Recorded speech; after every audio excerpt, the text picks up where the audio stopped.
summer programs with a special focus on middle school kids. Hello and thanks for joining us. I'm Jill Horner. This is Comcast Newsmakers. With me this hour is Brett Wells. He's the Operations Director for Greater Norristown PAL. Thanks for being with us. Thanks for having me out again.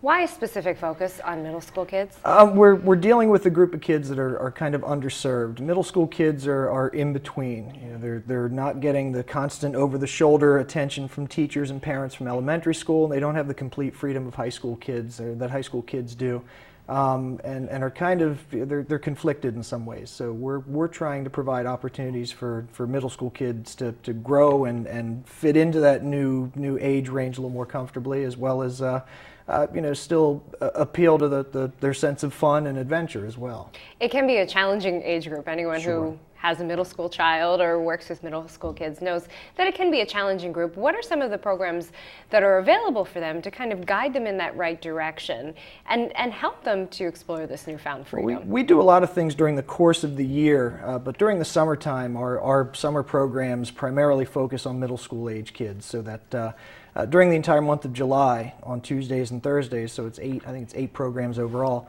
we offer a number of activities for kids in that age group, and it's things that kind of get them out of their normal environment and out of what they're used to, so that one day they're horseback riding, another day they're playing bocce and having a picnic, and we're working on a program with Valley Forge Park as well. So some things that are more about enrichment and reaching out and sort of getting out of your comfort zone, as opposed to the more day camp oriented type things that are And out why there. the idea of a one-day program? One-day programs, we found that with that type of kid that we're trying to reach with the middle school programs, we call them the FAME programs.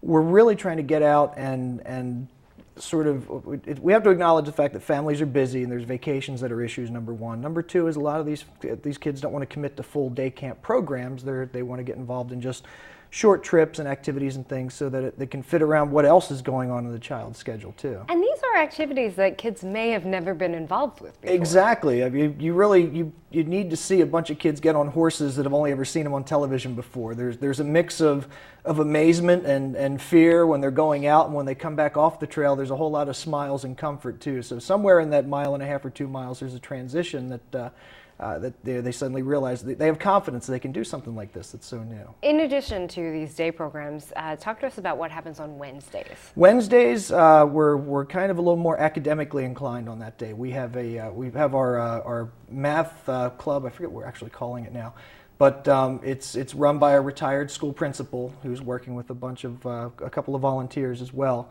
to provide opportunities for kids to compete in like mathlete type programs.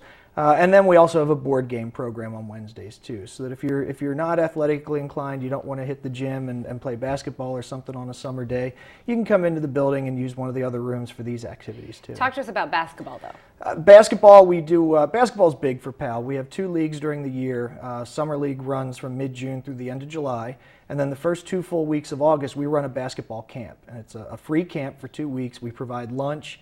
We provide instruction. As a matter of fact, this year Aaron McKee, a former 76ers player, will be our camp director for us again for the 2nd year in a row. So we're looking forward to that. So to work with a professional. Yeah, it's good stuff. Now, what about the costs of these programs? It can be very challenging for families to afford summer. It can, and we acknowledge that. So a membership for PAL for the year is only $10 for the year.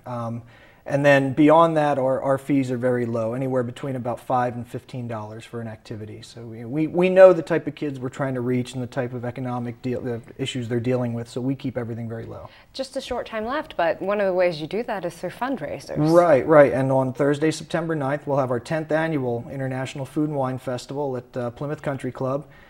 25 area restaurants, wineries, and 1 independent brewer. Set up and provide an evening's worth of food. We have live entertainment, silent auction, live auction. This year we're live auctioning 3 packages to the Super Bowl, and really looking forward to it. All right, again, September 9th. Thanks for being with us. Sure, thank you. We've been talking with Brett Wells. I'm Jill Horner.